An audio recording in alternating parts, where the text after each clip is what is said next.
We're back. We're back. We're doing the thing. We are. Been really looking forward to this one. yeah. Tell me. You need to set that bar lower. Let's not. we're not get, setting the bar high don't here. Don't get everybody all riled up That's in the right. beginning. Let's start with, I guess, an introduction. Tell our audience about yourself and your role here at Purdue. Sure. So my name's Tommy Butts. It's a great last name, let me tell you. I've had a lot of good comments on that one.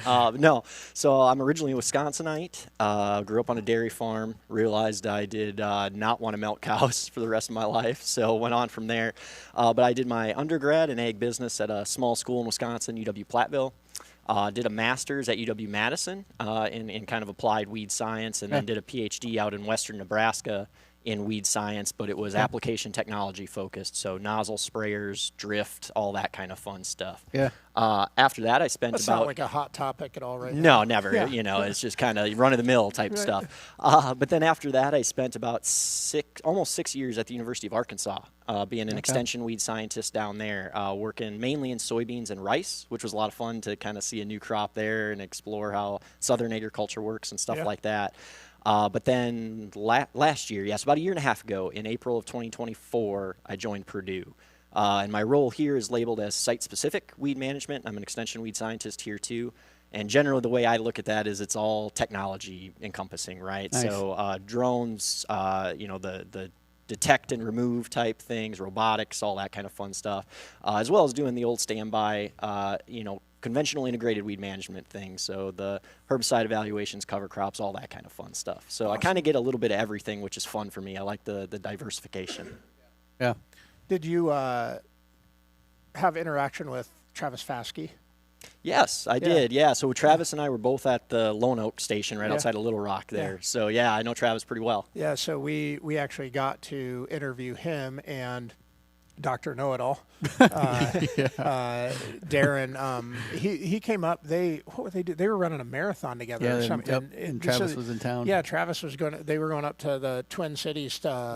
Were they running grandmas or something like that? I don't remember what they were doing, but yeah, that was super cool. So the funny part is, you talk about like a precursor. Maybe he brought Southern Rust to us, because he was coming up, and so it was like, hey, this will be awesome. We got a guy that can really educate us. Little did we know that we were about to get our teeth kicked in. Thanks, Travis. Yeah, thanks a lot, Travis. From my time there, that seems pretty typical. Let's blame Arkansas for everything. So now I'm on the other end. Now I can just send the blame down there. And that's what we do with all of our weed problems, right? We just assume the South screwed it up. So we'll, thanks a lot, Travis. No, it's good. Well, so we'd like to start our show kind of with the same cadence. So appreciate you taking the time to educate us today. We want to start by asking you, so when you think about agriculture, what has you really excited today? Yeah, that's a great question. And I think at least on the weed science front, right? Because that's what I care about. That's what matters most in life in agriculture is weed science related stuff. So, I think just all the new available technologies really does excite me moving forward. There's not just one that we're kind of like fixated on. There's all of these kind of open door opportunities. There's a lot of new startups and venture, capitalist companies. And there's just, everybody is trying to find that next tool in the toolbox that can help us with some of our problems we've got out there. And so it's fun to see what people are coming up with and being able to be on the research side and test some of those things and work on the figuring out how these things can be integrated into our systems. It's just cool all the way around on what's out there right now. Yeah. No, I'm really looking forward to interviewing Tommy. This is going to be a pretty cool episode. In both parts, we typically have the science in part one, management in part two. We're gonna talk about some herbicide, pieces in both, but we're also going to implement and discuss talking about some of these new application technologies that we're going to have access to, whether it's specific nozzles or even drones. And then we'll see how these worlds collide in both the science and management portion. So I'm really looking forward to this conversation with you, Tommy. I figure let's start with probably the hottest topic around the Corn Belt right now. What's your thoughts on, and again, we're going to focus on the science portion here since we're in part one. What's your thoughts on the impact of planting beans before corn from a herbicide perspective? Yeah, that's a great question, and we're getting that a lot, anymore with pushing earlier and earlier planting dates and things like that. our group has had some ongoing research with that, trying to explore that question. The main couple takeaways, what I guess is I would say is I think it's completely feasible, right, from a weed control standpoint. It can actually help us in some situations, especially with our later emerging weeds, which I'm thinking the pigweeds, right? Some of our worst problem offenders there are later emerging. They like hot temps. If we can plant some of our soybeans earlier, we can get them up in canopy and being out competing some of those late emergers. And so there can be some advantages to it, but I guess my main, not necessarily warning, but thing that I like to throw out there is you almost need to consider it a completely different system, right? And especially with our weed management side of things. So if we're planting super early, getting into mid-April or so like that, and it's going to be a month and a half before we get to the 75-degree days when water hemp really wants to start coming on, maybe a residual focused on water hemp at that point isn't super critical, right? You might want to focus your residual at that pre-emergence timing more for stuff like horseweed or mare's tail and giant ragweed and stuff like that. And then you got to make sure that we have some overlap in residuals later on for the pigweeds and stuff when it gets a little bit later there. And so that's kind of what I like to tell people is you basically just kind of need to shift your focus and understand what weeds you have coming when, right? When is their opportune time? And so that's the discussion I've had with a lot of folks. But on the whole, it seems like it can be real beneficial for making our crop more competitive against some of those real problematic late emergers. Yeah, yeah. The thing that I keep thinking about is Sean Castile, what's the elder statesman? Yeah. He's used the term timely planting and really around the idea of planting when it's fit. Maybe not as much thinking about early planting, but I know thinking about Central Iowa last year, we had some beans planted in early April, like April 8th, 9th, 10th.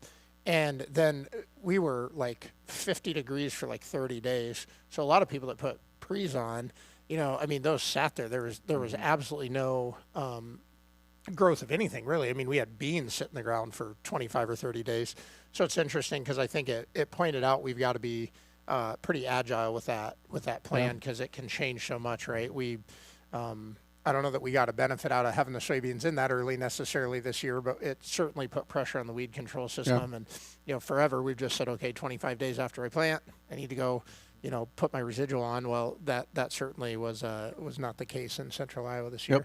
Yep. Yeah, and I think that's I've had that question a lot. Is it even worth throwing the residual in at that point, right? And we still want to have a residual up front there. We still want to have a pre-emergence herbicide. But yeah, the focus, in my opinion, shifts, right? I think if you watch that long-term forecast and hey, I'm not going to at least get to those real hot temps, let's focus it on some of these other weeds that are problematic and that can be popping up in that time. And we still need something there just in case something breaks, right? If all of a sudden the weather broke free when you got nothing there, man, you're just, up a creek at that point. Yeah. But so if you at least have something out there, it's a security thing, and just realize that you got to watch that weather and then follow back up when stuff really starts growing to get something overlapping out there.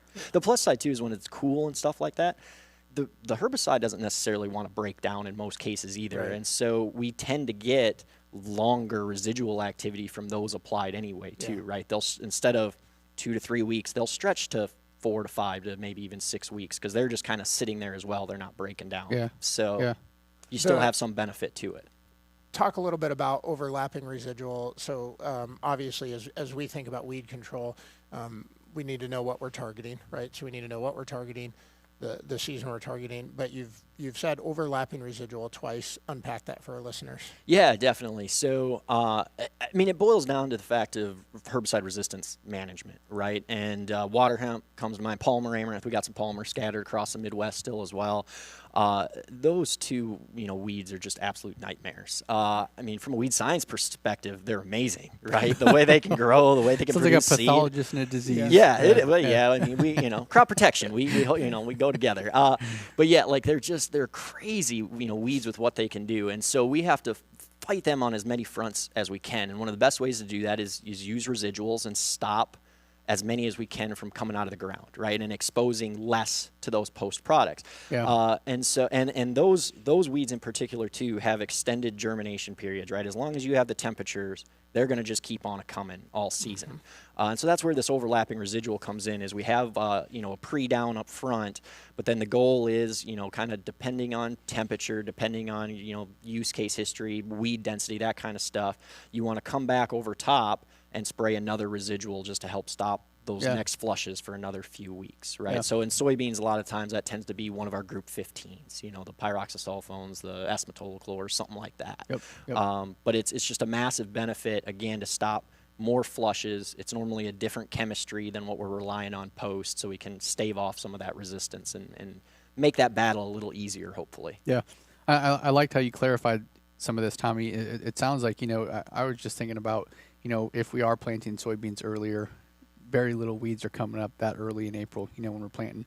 I was wondering at some point, do we need to shift our pre and maybe making an early post and then come back depending on the growth and development, you know, a late post, right? But it sounds like, you know, your recommendation is just change up actives, you know, start thinking about the weeds that actually will emerge, you know, save some of those heavy hitters in the residual program for your water hemp, you know, weed species that's gonna come up later in the growing season. Yes, 100%. That's the exact best way to put it. And I will say too, the other thing with the earlier planted beans that we end up seeing most of the time is you almost need to plan and put in your budget that you're going to have 3 applications in soybeans rather than the normal 2, right? And so if you can play games with those residuals up front, right, and pick and choose the right actives, you can hopefully save some expense there, but then you can use it on that late post right before we're getting to full canopy closure and stuff. And so it's all about kind of playing games. So you think we'll get to a point where we have 3 potentially? For some of those early planted ones, you almost end up needing it just because you have such a longer extended growing season to it, right? When we're planting really late, those beans are screaming through growth stages a lot of the times, and we don't necessarily ever fully canopy on some of those late planted ones, but we hit our cutoffs, right? You hit that R1 in a short amount of time, and there's just not that many steps. But with those earlier planted, you have a lot longer period where it's kind of going through that until you hit that R1 growth stage. And so generally you probably end up needing some late post just to help clean it up. But it should be, if you play those residuals right, it should be really minimal at the end. And it's almost like, okay, we're just finishing off any stragglers so that we don't have seed production for the future year. Yep, gotcha. When you think about that and you make the comment about probably a 3rd application, my mind immediately goes to, gosh, I bet we can save a lot of money if we can convince people to go to narrower rows. You know, I mean, you think about that over a long period of time. It's not going to take that long, both in your ability to probably increase yield a little bit, but just to take that 3rd pass out would be a huge savings. So you hit on this a little bit, but what is the impact? Talk about the impact of cool, wet weather on herbicide residual. Yeah, so it does a couple different things. So, or I guess I should talk about it from a couple different angles. So as far as the weed control goes, right, if it's cool and wet, it's getting activated, but it's not necessarily breaking down really quickly, right? So it tends to last quite a bit longer than what you'd typically expect some of our residuals to last. And when it's cool and wet, again, it shifts our weed species. So a lot of people think it might not be doing anything. Well, it's probably because you have different weeds popping up that you didn't initially target, right? Yeah. So, but it is active, it is working. And the biggest thing that I can tell you that you know that it's working and active during that time is a lot of times when it's cool and wet and we spray these residuals, we'll have a bunch of crop injury complaints, right? So, and actually 2025 was a big year for that. So we were cool and wet early, in Indiana at least, we were cool and wet for a long time there. And the number of pictures and stuff I got from, PPO injury like Valor, flumioxazin, or the metribuzins of the world or that kind of stuff, there was a lot of it. Just because it was cool and wet, the soybeans kind of sat there and had to try and metabolize it as it was growing through it. But the main thing is it's always cosmetic for the crop, right? Like they'll as soon as we get some heat and they can start growing out of it. Yeah. They're golden in there, and I always say the weed control greatly trumps that little bit of crop injury. We don't really ever see yield loss from something like that. So, the cool wet conditions, they're unfortunate because it's not making a lot of our problem weeds right there when we want our residual to hit them, and it could affect our crop a little bit. But in general, you're knocking out some other weed species probably that would be a problem, and that little bit of crop injury, yeah, it's transient, it'll go away, and then we're better off long term. Yeah, no, that's good info. Tommy, tell me about some current updates on potential weed resistance. You know, I know in the last few years we've kind of heard in areas some group 27s and corns in corn losing efficacy. What do we know? What have you heard in terms of target site metabolic resistance? Anything new going on in the countryside? You're just really trying to get depressing right away here, aren't you? Just get her done. Rip the Band-Aid off. So resistance, right? It's just the constant in life right there with death and taxes, I guess. It's death, taxes, and your corn's going up. Yeah. The only thing you can guarantee. Yeah. So we have continued more, herbicide resistance cases across the whole Midwest, honestly. Here in Indiana in particular, and I know y'all are going to talk with a couple of our grad students, and one of our grad student projects is deep diving into some water hemp resistance. So she'll deep dive into this a little bit later too. But we have water hemp is our number one concern in the state that we're dealing with a lot. And like you mentioned, the 27s are popping up more and more where we're concerned with like Callisto resistance. I can't say that we're confirming resistance necessarily, but we're getting more and more complaints, and we've been screening more and more, and it's definitely not where it used to be, right? The big thing that I talked about all summer and stuff at meetings was I'd ask people, how was your Callisto and atrazine tank mix in corn doing for you this year? And a lot of folks would be like, it was fine. It worked. It was okay. And I said, and you're happy with that? And they go, yeah, it was okay. And I said, 5 years ago, if I asked you that, what would you have said? And they said, 5 years ago was 100%. It killed everything. Like, we didn't have to worry about nothing. I was like, that should tell you something, right? When we've gone from 100% to now it's, that's fine. That's not a good sign, good enough. Right? Yeah, it's so I think we're definitely building populations out there, right? So it might not be full-fledged resistance, but it's definitely not what it used to be, which is bad news bears, right? When we're losing those in corn. We also have, the standard concerns, obviously glyphosate ALSs with water hemp. They are being long gone. We've talked about the atrazine in group 27s. We are getting more calls on auxins and even Liberty, glufosinate side of things too. Yep. What are you seeing that in? What species? Still water hemp. Like, this water is all hemp. just water hemp, right? Yep. And so again, I think we have a couple populations confirmed on the auxin front. We don't necessarily have any populations fully confirmed on the glufosinate front yet, but it's definitely working its way there, right? Again, it's only probably a matter of time here with some of the calls and complaints we're getting, and some of the ones that we're testing, and Jesse will talk a little bit about it later. But so all of that going on. And then the other one that I like to mention, we haven't had a lot of calls on it yet, but if you listen to any of the U of I guys over there, Hager and Tranel, group 15 resistance is starting to be a really big thing. So the acetochlors and esmetolochlors of the world are starting to fail a lot over there, and wind travels west to east, and so I'm pretty sure all their pollen has blown into our state and caused us, started giving us grief. I'm going to blame it on them anyway. Let's just say that. But so I'm sure we have it, and we just haven't noticed it yet, because the residuals, it's tougher to notice the resistance before it's kind of too late. But so, that one's another one that I think is probably going to be popping up on us, and really scares me when you start losing group 15 residuals in beans. Like, that's tough. Yeah. So. Yeah, that would be rough for sure. Yeah. We've talked a lot about weather variability, right? So when you think about the resistance issues, do you think some of we've had 4 or 5 years of just really, really unstable climate? Is that wreaking havoc on some of this, or is it truly just we've been using the same technology for way too long? That's a great question. I honestly think it's a multitude of things. I think we do a lot of things wrong, and we try and cover it up in a lot of different ways. But the weather, I think, is a part of that. I think a lot of the times, we're not focused on applications as much as we should be. So we had it really easy for a long time as far as applications goes, right? Like the Roundup world, like Didn't matter the size, didn't matter what nozzle you were using, didn't matter the spray volume, didn't matter how you set up a sprayer, boom, we killed everything, right? Well, now we're out of that world. We're back to stuff that's very selective, that you have to do things right. And so we're trying to relearn how to do a proper application and everything too. So I think that's a big piece of the puzzle. I think sometimes too, timeliness just gets us a lot of times, right? We end up spraying too late, or we catch a pop-up shower and we got to wait another week, and boom, water hemp jumps another foot, right? And so I think I like you bringing that up, because one of the most important questions I think that was going to get asked on the science portion. You know, we have these years where weather impacts our ability to get in the spray post, but far too often I feel like a lot of growers want to get in and spray their post when weeds are this big, so they feel like they're killing something. And when you do that, you're not overlapping residuals. And any chance we get to have that weed up, we start reducing the amount of actives we can use, and we start reducing our efficacy.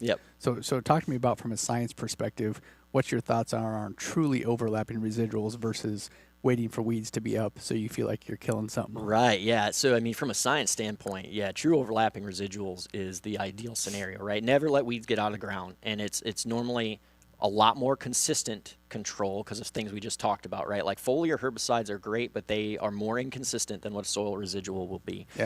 So if you can truly overlap and you're not, you know, having those post products that you need in there, and you can stop everything from coming out of the ground first, it saves on everything. Now I know that's a extremely tough sell. Like you said, everybody wants to see something die, right? They want to, and it's why that a lot of times too, we want to have those fast acting herbicides in the tank, because we want action now, right? We don't want to wait 2 weeks. We want those weeds yellow before we even get out of the field. Exactly, right? That's so it's a tough sell, but yeah, if you can time it out right, man, the guys that have implemented that and done that kind of timing approach and made sure that they're overlapping and not letting stuff get out of the ground first, they're always the ones that to me are the happiest at the end of the year, that they have the most consistent weed control. And a lot of times I've had the economics conversation with people that if you spray your residuals right and you're picking your actives appropriately, kind of like we already talked about, by the end of the year, you normally have a cheaper herbicide program than if you're trying to wait and stuff pops up, and then you all of a sudden get too late and you have to do another revenge spray and then a third revenge spray, and then it's all of a sudden middle of August and you're at field days talking to Purdue folks and you're asking if we should do another revenge spray in the middle of August. The highly efficacious revenge spray. Not that happened this year or anything, but yeah, Is it really? I mean, is the problem that we had so much success with glyphosate for so long that we just have to retrain ourselves? I mean, is that the bulk of the problem? I don't know that I would say it's a bulk of the problem. I mean, we talked about water hemp and palmer just being amazing weeds, right? I think that them in themselves are just that amazingly problematic. But I think that's another piece of the puzzle, is the relearning everything, right? Like, the glyphosate world made us, again, we didn't care about applications because we could do anything and we could get full control. We could kill waist-high weeds, right, with a low rate of a herbicide, and it was fine. And it would kill everything, we could get away with zero crop injury, right? We can completely forget that crop injury was a thing. And so now we're back into, a little bit of crop injury we probably need to see to make sure that we have other herbicides active. We have to start using other tools in the toolbox. We can't just rely on chemicals anymore. We got to, kind of, again, use everything in our approach. And so, and I mean, even from an academic standpoint, there was that window there where weed science kind of disappeared for a while. Like, weed science was considered a dead discipline because Roundup had killed it, right? And then, so there was a gap there in training of folks in the weed science world, and little now it's did they know. Yeah, right. Yeah, and so now we're kind of trying to dig out of that too, right? Where we're getting people trained again, and so even in our academic world, we're kind of on the rebound for getting trained, let alone applicators and growers and everybody else. So yeah, I don't want to blame it solely on that, but it's definitely a piece of the puzzle. Wanting to see stuff die is funny, because that's like some of my earliest childhood memories. Are we had one of those self-propelled sprayers that you'd sit in the chair in the front of it, and you'd have your hose with Roundup in it, and you'd ride through the field and spray weeds. And it was like, I mean, it's so funny now because obviously, like, the whole industry's changed and how we how we care for ourselves and stuff. But I just remember just sitting out there just mailing Roundup all over and you get excited when you saw a big weed. Right. You're pumped. You got to go kill something. Yep. So. That's actually a great segue. It is. Good job, Sean. Yeah. Let's get into some application technology. This is it's pretty cool to see you overlap and kind of merge these two different areas within crop production and weed management. As we think about some of the science that goes into thinking about how the efficacy of in differences in canopy penetration, all the things we look at when we're thinking about drones, sprayer, ground rigs, all that stuff. Talk to me about some of the from a 30,000 foot view, some of the coverage, canopy penetration, differences. What do you see between a ground rig versus a drone? Yeah, so that's nozzle types, all that stuff. Yeah, man, I could spend 3 hours talking about that. That's a convoluted question. No, so. Generally speaking, I guess what I would say is, maybe from the ground rig side first, I think one of my main recommendations there is always, I think we need to put more emphasis and more focus back on trying to get our sprayers set up appropriately. And to me, that initially always boils down to nozzle selection, right? Let's get back to focusing on what those nozzles are capable of, what droplet size they're emitting. If we're sizing nozzles appropriately, man, I can't tell you how many folks I talk to that size their nozzles wrong and they're too big, and then that just messes with pattern and pressure and everything else, right? And so, like, all of those details, I think, are really critical to make sure that we're maximizing our coverage potential, that we're not having skips in the field, and that we're able to get solid droplet retention on leaf surfaces, right? Because we can get some droplets there, but they can explode and run off and whatever else. So we got to get them to actually stick on the leaves too. And so yeah, nozzle selection to me is one of the biggest things there. I generally always like to say, if you're gonna only pick one nozzle, which isn't always recommended either, right? Don't do that. I'm gonna look in the camera. Don't do that, okay? If you can get more nozzles on your sprayer, but if you're gonna only go, Dr. Bud said I could just pick one. Yeah, no. But if you're only gonna go with one nozzle, I generally try and get folks to go somewhere in the middle of the road that's like a coarse spray. So things like the AIXR nozzle from TJet or an MR nozzle from Wilger. Those are great middle-of-the-road nozzles that kind of balance drift reduction with coverage, and you can still get the balance of both worlds there. Spray drone side of things, man, that is a convoluted, just crazy area of research right now and of applications out there. So the It feels like the Wild West right now. It kind of is, yeah. And it's I think a lot of applicators I've talked to are trying to do a really good job. I think more or less it tends to be the Wild West because every year there's a new model with something new, and you have to relearn how to run the new drone and nozzles and spray system and everything else. It's just constantly changing right now, one thing after another. So it's tough to stay caught up on it because everything changes so fast. The main message I've had with drones with some of our research is, and this was very surprising to me as a weed scientist that has learned to talk about, how important coverage is and whatever else, right? Man, we continually see 2 GPA out of a drone to give us equivalent weed control as any ground rig out there. No kidding. Yes, and that's with, I had some study in Arkansas that was dealing with paraquat and contact herbicide. Everybody said, you need everything. 2 GPA was equivalent to a 10 GPA ground rig. Insane to me. We've had multiple studies looking at Liberty and glufosinate, same thing as to equivalent control. Yeah. Man, of the one product that you talk about, I hope several of my customers aren't listening right now because they keep getting more and more pissed as we're up in the water rate every year. And so it's a couple different things though. The drones. I think part of it is the ultra concentration part of it, right? Sure. 2 GPA is 5 times as concentrated of a droplet as a 10 GPA. So I think that has a piece. But there's also some sort of piece with this delivery mechanism that's different than a ground rig. And again, I talked about retaining droplets, not just necessarily getting coverage, but actually retaining droplets on a leaf surface. I don't have a good answer for it yet, but it seems like somehow they're getting a greater retention in the swath somehow. And so the combination of that greater retention and the combination of that ultra concentration is making up for the fact that you have less coverage and lower spray volumes, and you're still getting equivalent weed control. I'm blown away right now. Especially when you said like, glufosinate. Yeah. So it blew my mind because I say this all the time. The study I set up in Arkansas, when this was 3-4 years ago now, I was like, I'm tired of hearing about spray drones. Like, there's no way this can work. I'm going to set this experiment up to fail, and then I won't have to talk about it anymore. Because I used 2-GPA, I used paraquat, I used a low labeled rate of paraquat, and I'm like, yeah, there's no way this is going to kill this knee-high ryegrass, that I'm spraying out there. I was a really good weed scientist that day, right? Killing. But anyway, and then it literally worked, and all the stats say it's equivalent control. And I was like, oh man, there's something really going on here.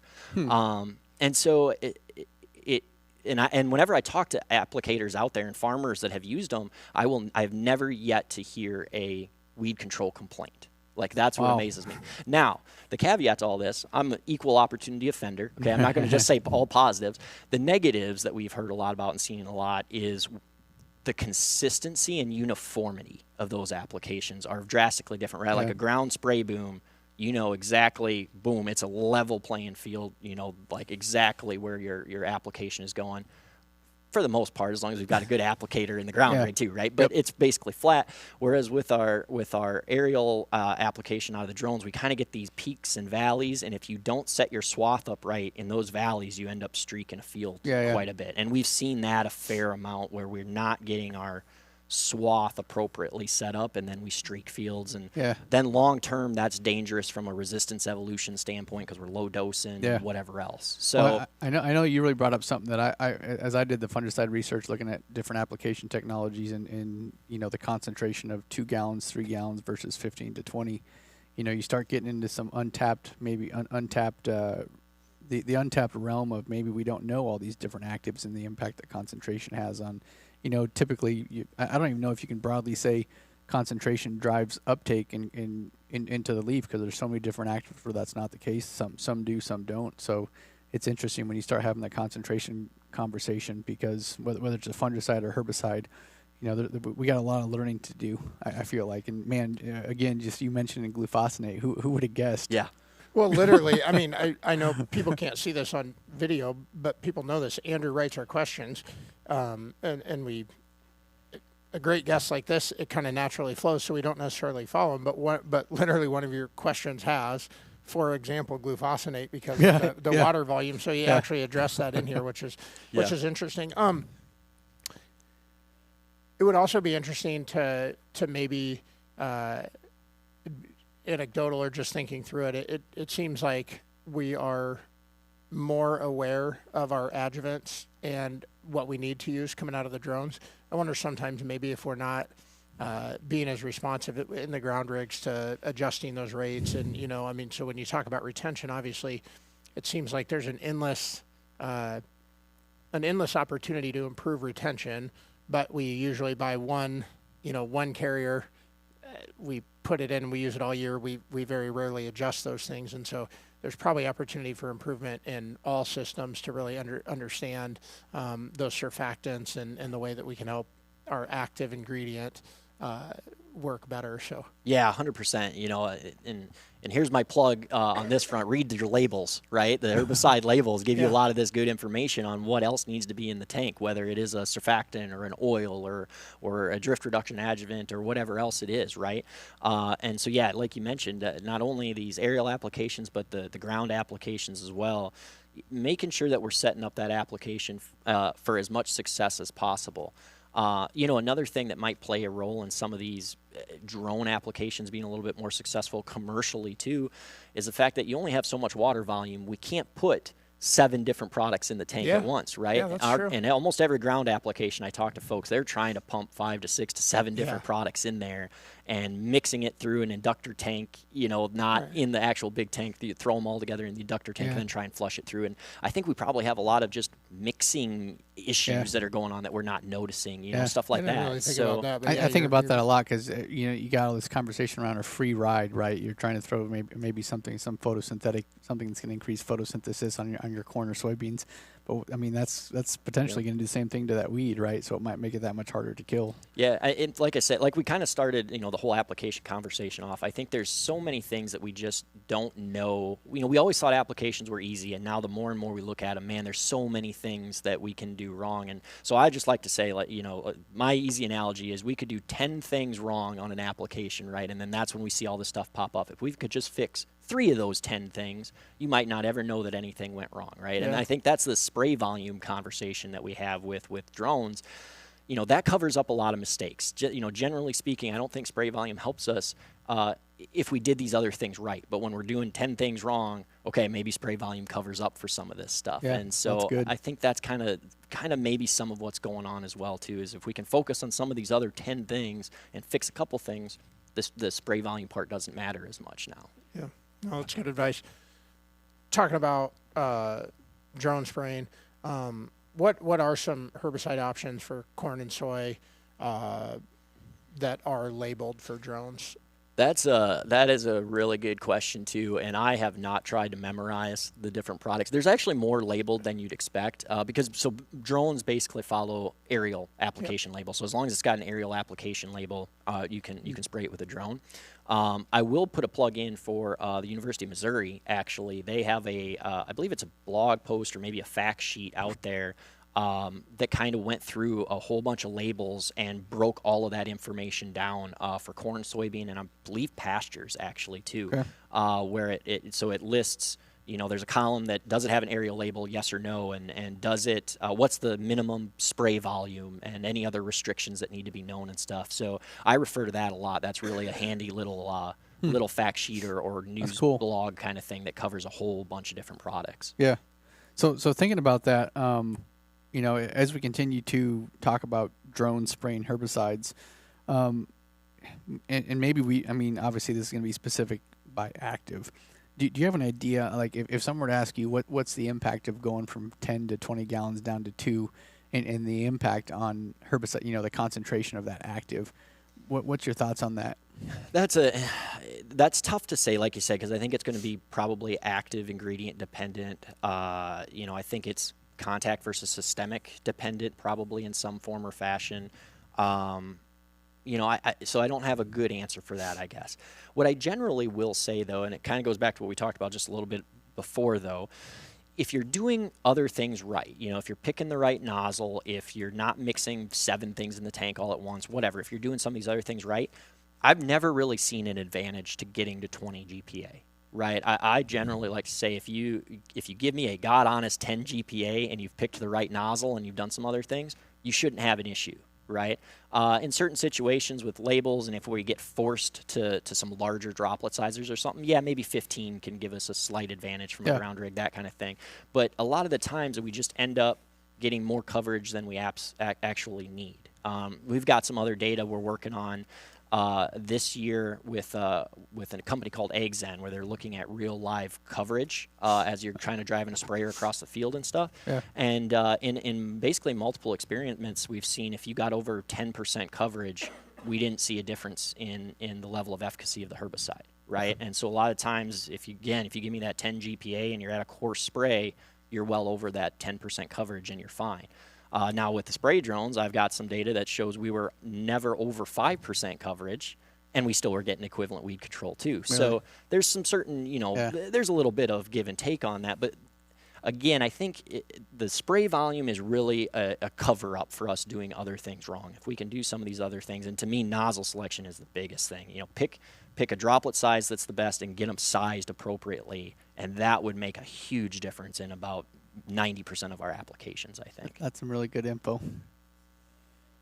So it seems like right now you would do you feel like there's a reason not to use a drone for your herbicide? I mean, you talked about consistency of pattern, right? So obviously we've got to learn how to spray under different wind conditions, height off the canopy, all those types of things. But assuming that we know those things and we're decent at them, is there a disadvantage? Yeah, I don't know that I would say it's necessarily a disadvantage, but I would say I don't think drones are ever in the the space to replace our ground rigs or even replace planes for that matter, right? Coming from Arkansas, planes were a big deal down there for the rice market and stuff. Like, I think those still have their place to cover our acreages that we need to cover to be able to do broad spectrum and things like that. The spray drones to me are just an extra tool in that toolbox that fit a niche, right? If we have a field that's just a pain in the butt because it's in a bunch of tree lines or power lines or something else, boom, it's got to fit there. If we're trying to be timely again and we catch that pop-up shower and we can't get a ground rig in for another 3 days, let's try the drone, right, and get in there and we can maybe be a little bit more timely. So I think that's where it has its fits, and that it's not necessarily a direct replacement. It's let's find these places where it can just help us out as another tool. Because like you said, the consistency and uniformity part is a big concern, right? Like a lot of our research, we're looking at this weed control, but it's just, okay, can we get equivalent weed control in this one spot? We're not trying to do multiple passes across an entire field and look at that. And the streaking and the basically, potentially selecting for resistance by low dosing certain areas is a concern for me. So, and it's not an easy thing necessarily to get the correct swath figured out. Like, it takes some doing, right? It takes some testing up front, or like a lot of guys I've talked to, they eventually figured out after a year of spraying. Right. And it's like, well, man, how many acres did you run through before you figured out what swath you needed to be, right? And so there are concerns. Those they make me nervous from those aspects. But again, they've pleasantly surprised me, I guess, as far as the effectiveness goes. It's just if we can move our needle a couple more years down the road here and get some more data and figure out this uniformity consistency thing a little bit more, I'd feel a whole lot more confident that we can roll where we need to roll with them. Yeah, Tommy, you kind of led into my next question, my train of thought. Thinking about there's plenty of probably swath conversations that we can kind of have in the management portion, but think about herbicides particularly.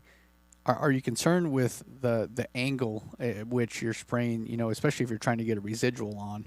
Are you concerned with the angle? I'm picturing whether you're probably not as concerned with when there's no plants up. But if you're out there going spraying a post when you got soybeans that are this tall or corn that's it's this tall, if we have a 20-foot spray pattern or 25-foot swath, thinking about the angle and the impact, trying to get up and over those plants onto the ground. So yes, the short answer. What you're describing, right, when you get plants up and basically it starts intercepting some of that swath and it's going to cut it in, right? Yeah, you're going to have a shorter so much more swath. narrow than a plane, right? Right. Yep. From a herbicide weed control standpoint, I have not been super concerned with that yet because most of our applications are going out early season, right? Like in corn, most of our tallest applications are 30 inches, right? That's a cutoff for a lot of stuff. And we'll see a little bit of a shortened swath probably because of that, but maybe you're talking a couple feet, right? Like, it's not this massive change. Where this does come into play, though, and I don't want to wade into the plant pathology world too much because that's, I'm a weed scientist. We're doing the real work, and I can tell that to Darcy later on. But anyway, when you start talking tasseling corn, though, now, right, that's a whole nother ball game, and I think it becomes an even bigger aspect there where it might really shrink your swath up on something like that. So that's a real concern. But on the weed side of things, I've been less concerned because generally speaking, I just don't think we have a tall enough crop when we're making those applications a lot of times to be as much of an issue. Yeah. Thinking about, and maybe this has changed had I known your position on glufosinate working. Are there any, again, thinking about contact versus systemic products, are there any modes of action that you think won't work with drones simply because of carrier volume or, obviously drift potential, but carrier volume? So from a weed control standpoint, right, 4 years ago, I would have said, the contacts just are not, there's no way that they can work. Now, 4 or 5 years later and multiple studies later between several different graduate students and stuff, I haven't found one yet that doesn't work. This year, this year I've got a graduate student, Maria, who's doing a bunch of spray drone work, and she did some residuals even, right, in corn and in soybean, and even the residuals you could see, like, based on weed count data, that we were getting it down to 0 and stuff in our pre's. And so it seems like it works for residuals. It's worked with glufosinate and paraquat. It's worked with Roundup. It's worked with, I haven't come across one yet. I don't have a great explanation for that, right? It's still a black box mystery to me, but yeah. Well, I would imagine maybe in the next 1 to 2 years, even after they hear this episode, we might have more growers going out this spring with, on-label applications of residuals. Thank you. I was going to say on-label is the key thing. Let's focus on that, though, right? Let's use labels. So yeah. Well, I guess my final question as we wrap up the science portion, and again, this has probably changed. Do you see a specific, even if there's not ones that you don't think will work, are there specific actives or modes of action that you think will work really well and really be the heart of where we see drone applications going with herbicide applications? Yeah. I at least as of now, I don't necessarily see that there might be one over another where there'd be a really good fit.